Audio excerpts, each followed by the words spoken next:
bonjour, je suis très heureux d'être en compagnie de Denis et Hervé Dufour à l'abbaye de Lanvaux, donc un lieu magnifique dont nous allons parler. Merci d'accueillir l'équipe d'Imagine, un monde plus humain. Avec plaisir. Voilà, merci beaucoup. Et donc nous sommes à Prandivy, à une quinzaine de kilomètres d'Auray, une vingtaine de Vannes à peu près. Oui, à peu près ça. Donc vous avez eu le courage et la volonté de faire renaître ce lieu historique, qui est donc l'histoire, c'est d'ailleurs le mot qui convient à ce lieu qui a été fondé en 1138, je crois, par le baron Alain de Lanvaux. Exactement. Voilà, qui a fondé aussi l'abbaye cistercienne de Lanvaux, dont le premier abbé fut l'abbé Ruot, évêque de Vannes de 1143 à 1177. Vous voyez, je sais déjà... Bien documenté. Voilà. Mais avant de parler de ce lieu historique et puis de ce que vous y faites aussi, j'aimerais avoir un petit résumé sur vos épisodes précédents, ce que vous faisiez avant d'avoir créé ce lieu. Vous êtes originaire de Lyon, je crois? Tous les deux. Voilà, nous sommes nés effectivement à Lyon, oui, dans une famille dite nombreuse, 6 enfants. D'accord. Voilà, avec une éducation classique. Mm-hmm. Et après, chacun en a eu un parcours très différent. Nous sommes plus liés l'un à l'autre parce que nous suivons dans la fratrie. D'accord. Voilà, on est les numéros 4 et 5. Mm-hmm. Et nos chemins, oui, sont différents dans la mesure où moi j'ai suivi une voie artistique, alors qu'Hervé donc a suivi plus une voie liée à l'environnement, on va dire, pour parler large. D'accord, donc la musique et l'environnement. Voilà, donc on les retrouve quand même oui, bien sûr, oui. Dans le projet, bien sûr. D'accord. Après, moi j'ai découvert une partie de la musique de création par Hervé, parce que lui était de toute façon plus curieux au départ, quand on était jeune, a été peut-être plus curieux et c'est un peu comme ça que j'ai découvert des choses que moi je ne connaissais pas, même si j'avais envie de pratiquer la musique. D'accord. Vous êtes musiciens tous les deux, sinon? Non, c'est Denis qui est musicien. Plutôt vous, hein. Ouais. D'accord. Et donc, et vous? Alors, moi j'ai démarré par être paysan, éleveur caprin, dans la Drôme. D'accord. Alors, et puis après, j'ai eu plein de professions qu'on suivi, journaliste, je suis occupé d'une association, j'ai été ensuite à la région Île-de-France au sein de ce qu'on appelle le cabinet, les équipes qui entourent le président. J'ai ensuite été dans une commune de directeur de cabinet dans une commune du Vaucluse. Ouais. J'ai travaillé aussi pour une association d'aide aux personnes touchées par les pathologies chroniques. D'accord.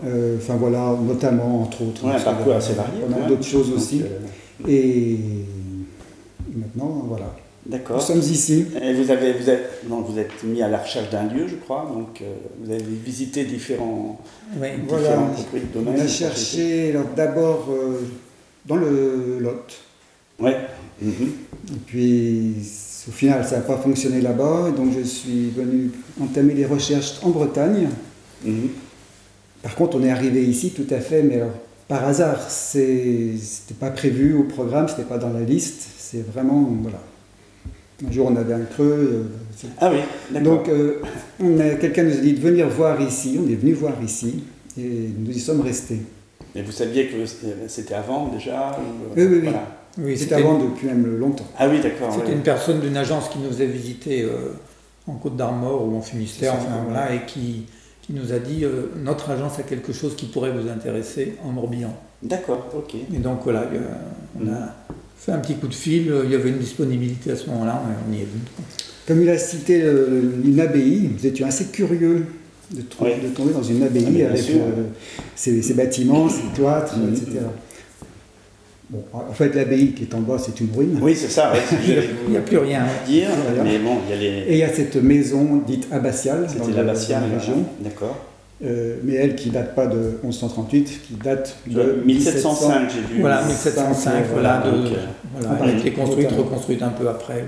Entre 1705 et 1750, c'est difficile de savoir comment ça va. Ce qui fait que l'abbé est resté pas très longtemps dans cette maison, puisque bien sûr. En 91, tout à fait. Tout le monde est parti. Et puis après, c'était un lieu qui a déjà laissé un petit peu, pas à l'abandon, mais quasiment. Il y a eu des moments d'abandon très clairs. Ça s'est vu quand on a pris l'endroit où il y a eu beaucoup après la Révolution française, non? Tout de suite après, non, ça a été Non, revendu. Monsieur Villemain qui a voilà. repris, qui a racheté. Parce que ça a été considéré comme un bien national, donc ça a été repris, effectivement.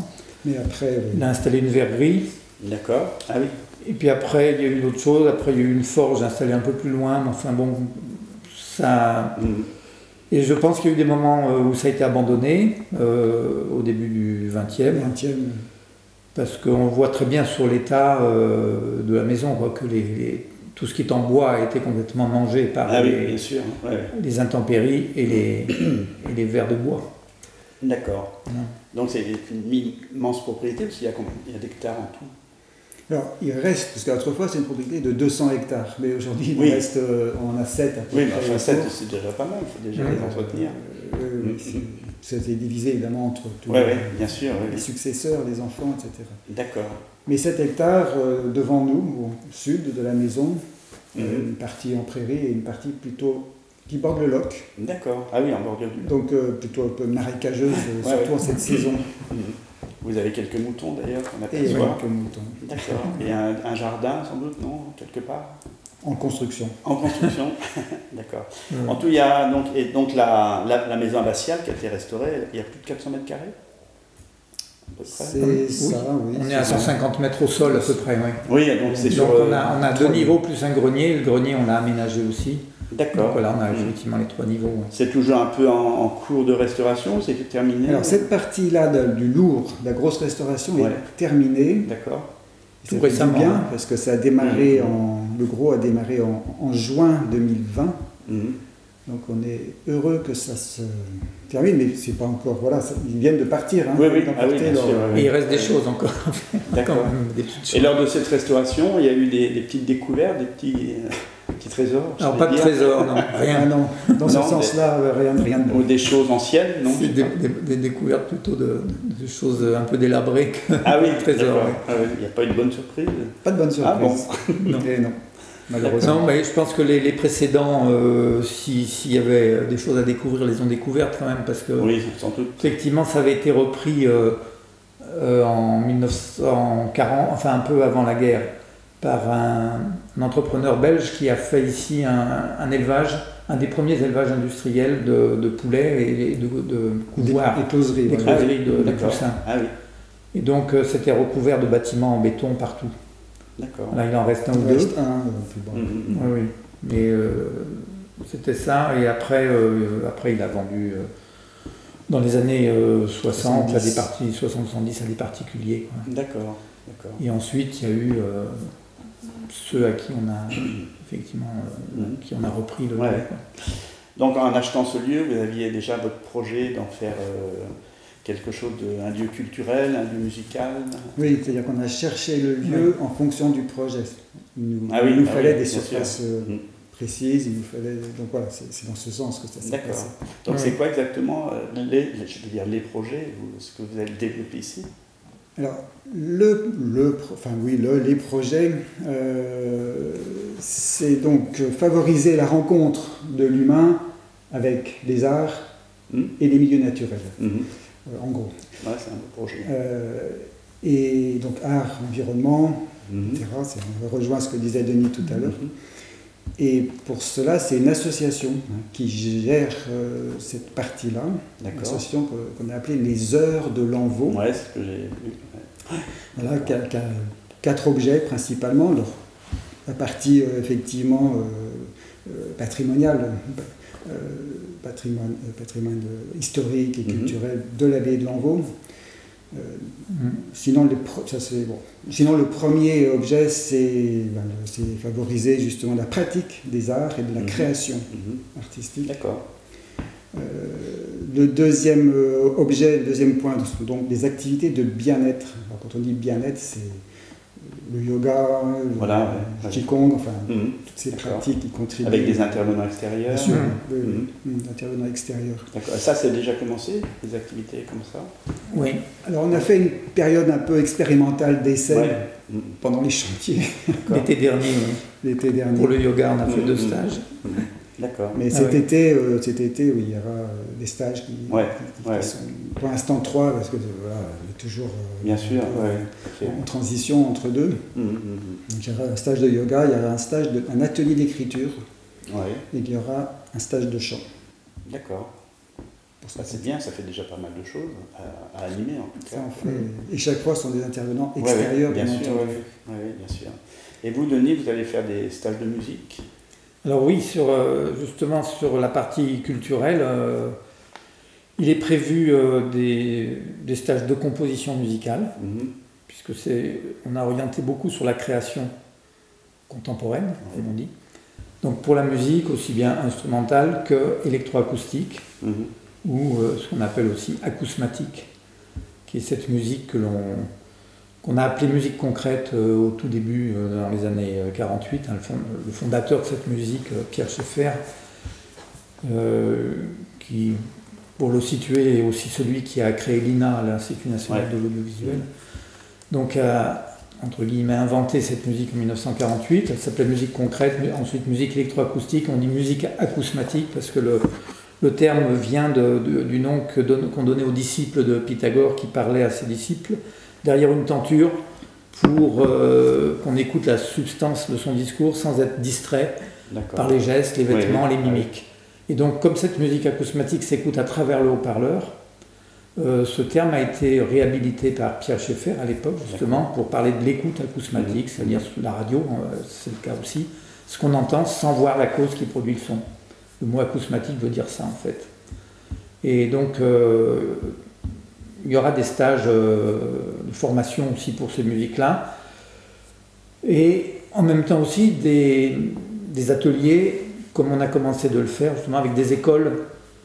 Pour le moment, c'est l'école primaire de Brandivy. Il y aura, avec les conservatoires, enfin, on prendra les contacts pour aussi amener cette pratique-là aux élèves, aux enfants, etc. D'accord. Donc ça, c'est la partie musique de création. Après, Hervé signalait qu'il y aurait aussi des stages de chant. Donc là, ça sera peut-être plus traditionnel, entre guillemets, parce que le chant reste le chant, mais à ce chant, on n'apportera quand même pas seulement, ça ne sera pas seulement soit le chant lyrique, soit le chant des musiques dites actuelles, mais c'est un chant plus élargi dans les techniques, où justement sont des stages qui permettront aussi d'accéder à des techniques différentes, qui pourront être données donc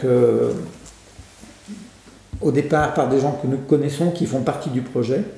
Donc Brigitte Gardet pour le chant, et pour le yoga, on a aussi Emish Hossein, qui lui donne des cours de yoga, mais qui a été un de mes anciens élèves en composition, et qui pratique beaucoup le chant lyrique, diphonique, voix de gorge, etc. Il connaît très bien tout ça, et donc il interviendra aussi certainement dans le cadre du yoga, mais aussi en dehors, justement, pour ce travail vocal. Qui permet d'amener ceux qui le souhaitent à une pratique beaucoup plus élargie, finalement, qu'une seule filière. Voilà, donc c'est pour la musique, grosso modo, ça sera ça. Après, il y aura aussi des concerts, évidemment. Oui, j'allais poser la question. Tout à fait. Bien sûr pour les restitutions de stages, mais aussi nous organiserons des concerts. Alors ici, c'est un peu petit encore, on va attendre d'arriver à mettre en place un deuxième lieu dont Hervé parlera après. Mais on pourra aussi aller dans des lieux extérieurs, ça manque pas, enfin, il y a tout ce qu'il faut. Donc il y aura des concerts de musique dite contemporaine, mais aussi on voudrait faire le lien avec la musique du temps de la création de l'abbaye cistercienne, donc le grégorien, les musiques, et voir un peu de là, les tout débuts de la polyphonie après, etc. Voilà, on fera peut-être le lien avec ces musiques-là, qui fonctionnent sur des modes qui peuvent se rapprocher de ce qu'on peut faire en musique contemporaine aussi. C'est-à-dire donc ça ne sera pas le baroque, le classique, le romantique et le moderne, mais ça sera vraisemblablement ces deux pôles. Tout ça viendra au fur et à mesure de l'évolution du lieu et de l'évolution des rencontres qui se feront, bien sûr. Donc avec des intervenants extérieurs Alors oui, il y aura des intervenants extérieurs aussi. Pour la composition, peut-être plus tard, oui, parce que autant sur les ateliers avec des enfants que les stages de composition, oui, je passerai la main peu à peu. Bien sûr, oui, tout à fait. Ça, c'est important pour moi J'ai déjà passé sur beaucoup d'actions que j'ai menées auparavant. Et il faudra bien la passer aussi ici. Il faut pas bien se- sûr. Vous avez aussi le projet de la création d'un festival, les Heures de l'Envaux? Non? Non. Non, c'est pas ce que j'avais cru lire. Non, mais un festival, peut-être ça viendra, on verra si l'occasion se présente. Ouais, mais pour ouais. le moment, on n'en a pas parlé parce qu'on va commencer. Enfin, vous savez, dans les projets. Ça cogite, quoi. Oui, les projets, D'accord. il y a beaucoup de choses. Est-ce qu'on arrivera jusque-là ou pas? On va le voir un peu au bien fur et à mesure. Parce que j'ai lu les Heures de l'Envaux. Oui, Comme association. Comme comme association. Oui. Pour l'instant, c'est Pour une l'organisation association. des stages, des ateliers. Et il y aura des choses derrière, quoi, sans doute, comme vous dites. Ben oui, il y aura des concerts, il y aura toutes sortes de choses, Ouais, oui, bien ouais, sûr. ouais. Donc, et il y a aussi, j'ai noté, les closeries. Voilà les un projet. closeries Non, je vous donc, laisse Hervé, là. qui va compléter complètement l'état existant. Mm.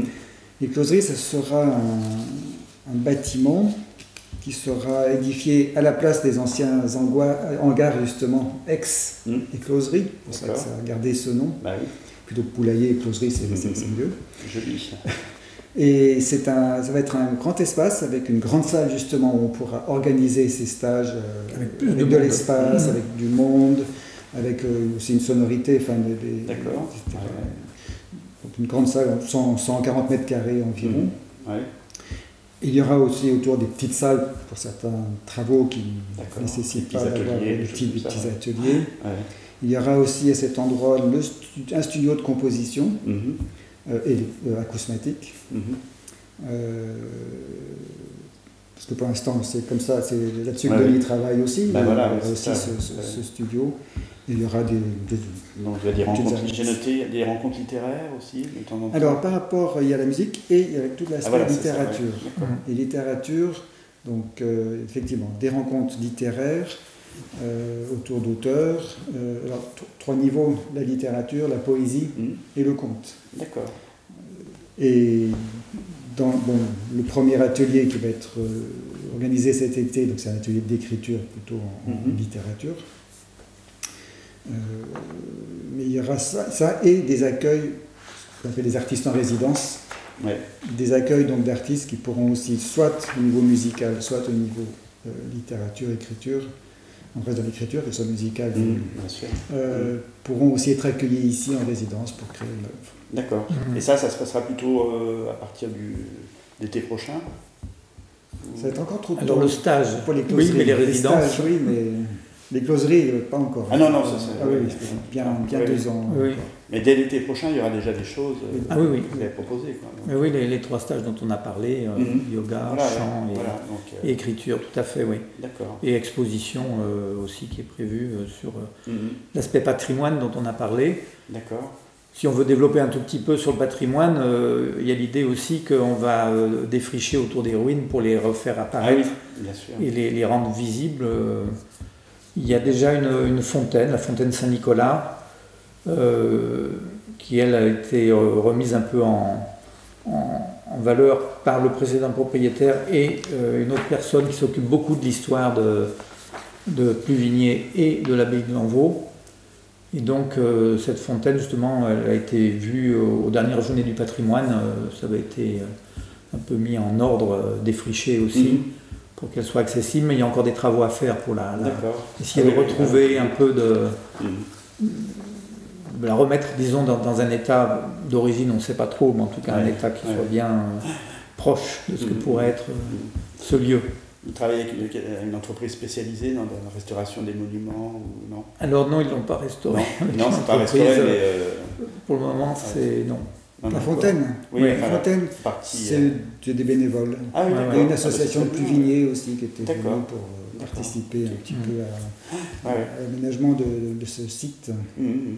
Alors il y a d'autres personnes sur ce projet, je pense, j'ai vu François Chotard. Françoise Chotard, oui. oui. François Chotard, oui, qui est là au début pour le côté, d'une part, acquisition du Oui, lieu, oui, d'accord. et aussi apporteuse, j'allais dire, pas d'affaires, mais apporteuse de personnes, notamment dans la contacts. littérature, de contacts. Bah oui, ça c'est important aussi, bien sûr. Oui, donc il y a D'accord. Elle est toujours dans le projet. qui est donc, bien sûr, Oui, dans oui. ce projet, Voilà. qui est entre Paris et Bruxelles, donc Ah oui, qui ne ok. réside pas ici. D'accord. Mm. Bien sûr. Et j'ai noté aussi Brigitte Gardet, musicienne et chanteuse. Voilà, avec donc qui vous les travaillez. autres personnes premières de ce projet. Brigitte Gardet, qui est une chanteuse, qui a une formation classique aussi en piano, qui organise l'orchestre de la Drôme principalement, Ouais. Drôme Ardèche, et qui organise des stages, qui a plusieurs formations aussi D'accord. pour les concerts, Mhm. qui elle-même chante aussi seule, etc. Donc il y a plus, voilà, c'est une musicienne qui a beaucoup été aussi par rapport à ses stages dans le polyphonique. Donc elle participera au projet, elle viendra ici pour animer des ateliers, des stages aussi. Ah, c'est bien ça. Et puis, donc Imish Hossein aussi. Oui, voilà, j'allais en parler. Imish Hossein, qui s'occupe plutôt de la partie yoga ou yoga sonore, c'est ça hein. Alors, yoga tout court, enfin toutes sortes de yoga, mais qui a aussi un talent de création et un talent vocal, effectivement. Voilà, pour le moment, il est à fond dans le yoga pour monter. Il a monté un studio à Paris, donc il développe ça prend de l'énergie et du temps pour lancer l'affaire. Et ensuite, il a un peu laissé pour le moment son travail vocal, disons, et il faisait des performances, des improvisations, etc. avec d'autres personnes, mais il compte bien reprendre, ça le démange aussi. Enfin, il adore chanter. Voilà, donc il pourra intervenir sur les deux domaines. Mais dans l'immédiat, c'est effectivement le yoga qui l'occupe. Donc je pense qu'il y a encore d'autres personnes qui viendront. Ah ben oui, tout à fait. Dans l'association, il y a déjà d'autres personnes, un journaliste qui est sur Pluvigné. Et écrivain en même temps, d'ailleurs, qui fait beaucoup de livres d'entretien. D'accord. D'autres personnes qui est plutôt côté environnement, ornithologue. Et puis il y en a un qui est éditeur de musique contemporaine. Ah oui, aussi, bien sûr. Oui, bien sûr. Et donc, en dehors de ces activités culturelles, il y a un hébergement, les gens qui viennent... Alors, il y a un deuxième aspect de ce lieu. Oui. Effectivement, il y a 2 gîtes ici, classiques, pour accueillir... qu'on a complètement rénové aussi. Oui, bien sûr. 2 gîtes qui, selon comment on organise les stages et les ateliers, peuvent aussi intéresser des stagiaires pour résider dans les gîtes. Sachant qu'en fait, dans cette maison, ici, on a aménagé là-haut, au 2e étage, 7 chambres, pouvant accueillir 2 lits chacun. Donc, d'accord. Voilà, il y aura des résidences d'artistes, non pas dans l'immédiat, mais à terme, oui, c'est ce qu'on a justement évoqué tout à l'heure. Littérature et composition. D'accord, ok. C'est aussi, d'ailleurs, au début, on a réduit, si on peut dire, à musique et littérature, dans la mesure où le lieu n'est pas immense non plus. Et donc, tout ce qui demande des endroits plus grands ou plus salissants, c'est-à-dire art plastique, là, il faut quand même plus de place et puis des lieux qui ne se partagent pas forcément, parce qu'on n'ira pas faire du yoga là où il y a des taches de peinture et tout ça. Bien sûr. Là, et pas la danse ni le théâtre non plus, parce que ça demande trop d'infrastructures. Voilà, donc on a pris aussi l'idée aussi de choisir deux pôles qui ne sont pas bruyants, si je puis dire. La musique qui est dans la suite de la musique classique. La musique classique, c'est pas bruyant, c'est plein de nuances, il y a parfois des fortés, mais c'est pas tout le long. Voilà, donc on avait choisi ça aussi, d'avoir quelque chose qui diffuse pas à fond sur des haut-parleurs montés très haut, très fort. Et la littérature aussi, c'est assez silencieux. Donc ça reste une option effectivement à laquelle on tient, c'est-à-dire d'avoir quelque chose qui joue quand même dans la nuance, qui joue pas dans la discrétion. On n'est pas forcément discret ni quand on écrit ni quand on fait cette musique, mais quand même dans la nuance. Voilà, c'est le terme le mieux approprié. Une certaine sérénité. Il y a aussi l'idée de la complémentarité, puisque pas très loin d'ici, il y a le domaine de Kerguenec, qui lui est très tourné vers les arts plastiques. D'accord. Lieu pas moi, mais que Denis connaissait particulièrement bien aussi. Oui, voilà, c'était en résidence. Qui est sur quelle commune? Bignan. C'est un petit peu plus à l'est, mais c'est pas très loin. 60, 50, 60 km. Oui, 50. Ah oui, d'accord. Ah ouais. C'est un lieu, un centre, alors je ne sais pas s'il est encore centre culturel de rencontre, mais c'est un centre d'art contemporain qui accueille une part musicale. C'est-à-dire qu'ils ont un festival quand même, qui peut correspondre à ce qu'on fait ici pour la cosmétique, puisque ce sont des installations sonores. D'accord. Et les gens qui ont exposé, enfin qui ont mis en place des installations là-bas, il y en a que je connais, il y en a. J'ai vu qu'il y avait un de mes anciens élèves aussi, qui avait l'an dernier fait une installation sonore. Bref, donc ils ont une petite part sonore et musicale, mais surtout art plastique. Ils ont un grand parc de sculptures aussi, donc de sculptures de land art et des sculptures d'extérieur. Et donc c'est pour ça que nous, de notre côté, on va être plutôt musique-littérature. D'accord. Et on espère des croisements. Oui, ben voilà, c'est ça. Ça va se faire, enfin, on a déjà... Je crois que vous prévoyez aussi lien. Des animations, des initiations artistiques avec les écoles de la région Oui. C'est ça. Et on a commencé cette année. Vous avez commencé cette année scolaire, 2021-2022. Donc, auprès des petits, pour l'instant. L'école primaire. C'est bien ça. CE et les CM. Oui, c'est deux. Avec les enfants. Ah, très bien, oui. Oui, à ces âges, il n'y a pas de problème, on n'a pas besoin de les convaincre que cette musique existe aussi. Oui, voilà, c'est ça. Ils ne sont pas encore totalement... ça leur fait découvrir autre chose, donc ça c'est bien. Oui, puis alors ça c'est une musique qui fait travailler l'imaginaire en plus, complètement, pour les enfants, pour elle est un peu inhabituelle, mais elle n'est pas collée au standard, si on peut dire, qu'ils connaissent bien, qu'ils entendent partout, et donc ils aiment beaucoup, oui, ça les fait rêver. C'est une musique qui peuvent pratiquer eux-mêmes dans la mesure où, avec cette école, j'ai fait 10 séances, enfin j'ai pas fini, j'en ai encore 2 autres en avril, mais il y aura eu 10 séances en tout. D'accord. Et on avait donné aux professeurs un disque avec des extraits de musique sur le thème qu'eux avaient choisi, qui était l'océan, le thème que toute l'école a choisi pour leurs dessins, pour leurs écrits, et la musique aussi. Et donc je me suis rendu dans l'école, après qu'ils aient entendu des extraits, après que j'ai donné des explications aux professeurs qui les ont qui leur ont expliqué ce qu'on allait faire. Ils ont apporté des corps sonores pour enregistrer des sons. Moi j'ai apporté donc les micros et je leur faisais enregistrer les sons, des sons qui sont en relation avec leur imaginaire sur l'océan.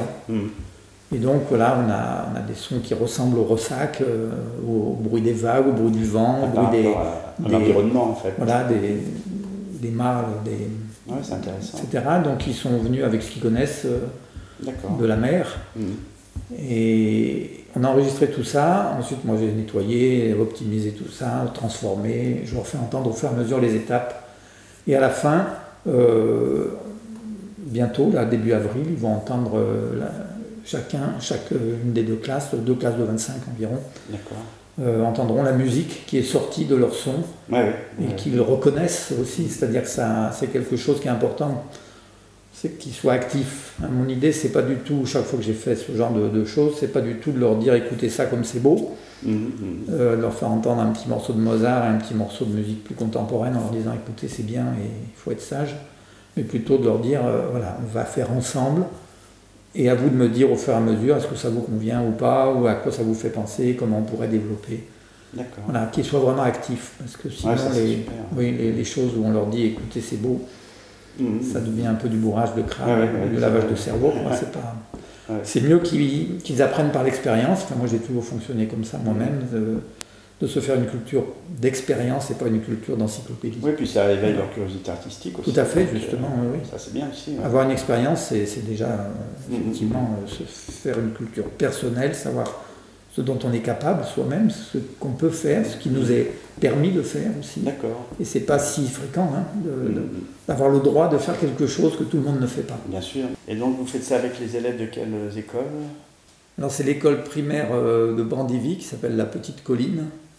Et c'est une classe de CE1, CE2 et une classe de CM1, CM2. D'accord, ok. C'est bien, c'est des jeunes enfants. Donc, oui. Super. Alors, et par ailleurs, vous tissez aussi des liens avec le centre de musique ancienne de Vannes, je crois, et le centre de musique sacrée de Sainte-Anne-d'Auray. Alors, on a eu des contacts avec le centre de musique sacrée de Sainte-Anne-d'Auray. mais avec le centre de Vannes, musique ancienne de Vannes. Pour l'instant, on n'a pas réussi à les... D'accord, les impliquer. Enfin, les impliquer, je pense pas, parce que ça, Ouais. ils sont sur le baroque, Oui, principalement. Ouais. Mais voilà, pas eu d'échange avec eux, mais avec Sainte-Anne-d'Auray, oui. D'accord. Donc vous allez faire quoi avec eux? Déjà voir un peu, voir ce qu'ensemble on fait, ce qu'ils font, ce que nous faisons, voir s'il y a des complémentarités possibles, voir s'il y a des échanges. Voilà, d'accord, c'est intéressant.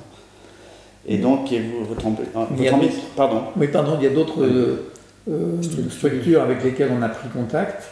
D'une part, l'ensemble Sillage qui est sur Brest, le Logélou qui est en Côte d'Armor, pas loin de Saint-Brieuc, et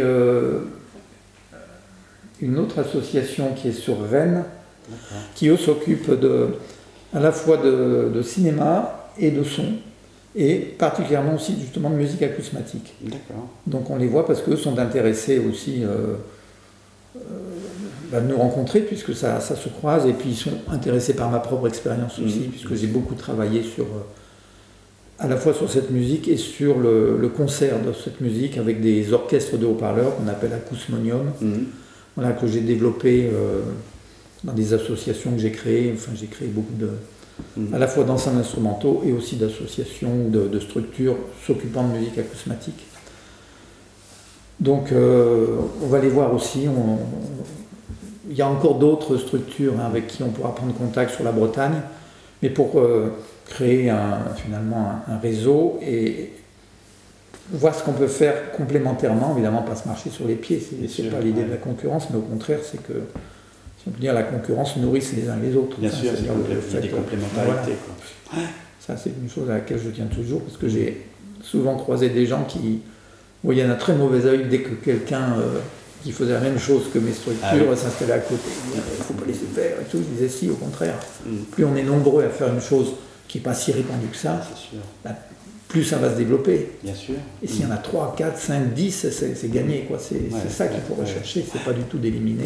Exactement. Donc toujours autour des jeunes créateurs. Voilà, autour de la création, tout ça. Voilà, et d'encourager aussi, parce que c'est pas si fréquent non plus, des gens qui ont envie de créer dans un domaine qui n'est pas, on pourrait dire, universellement reconnu, et économiquement. Ni par les partenaires publics, ni par les collectivités. Donc c'est d'aider à développer des choses qui, en plus, lorsqu'elles commencent à être connues, plaisent beaucoup à des publics qui peuvent être tout à fait néophytes. Cette musique acousmatique, beaucoup de gens qui ne la connaissent pas, qui viennent en disant « moi la musique contemporaine j'aime pas trop », ils sont stupéfaits parce que d'un seul coup ils se mettent à voyager hors des codes. Il n'y a pas de rythme mesuré ou de mélodie à retenir, c'est tout à fait autre chose. Et ça les fait vraiment voyager, ça crée un imaginaire.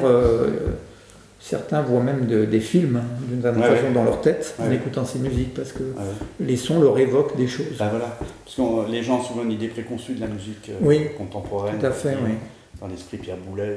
Voilà, alors il y a des choses comme ça très culturelles qu'on peut apprécier si on connaît un peu déjà ce qu'il y a eu avant, etc. C'est moins facile, effectivement. C'est vrai aussi. Parce que c'est pas toujours attirant comme ça au premier abord.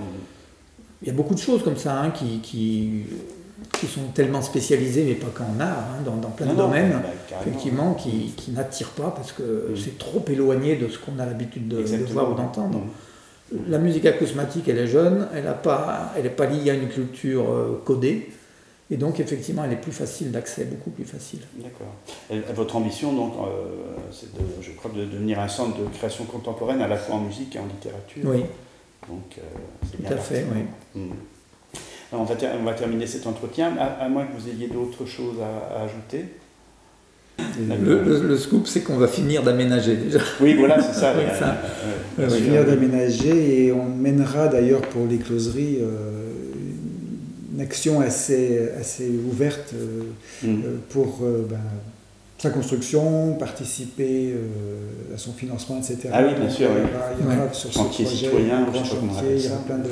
on verra ce qu'on peut faire. Pas mal d'initiatives Ah, pour c'est qu'on bien, puisse ouais. mettre en œuvre, réussir ce projet-là. D'accord, Mm. ok.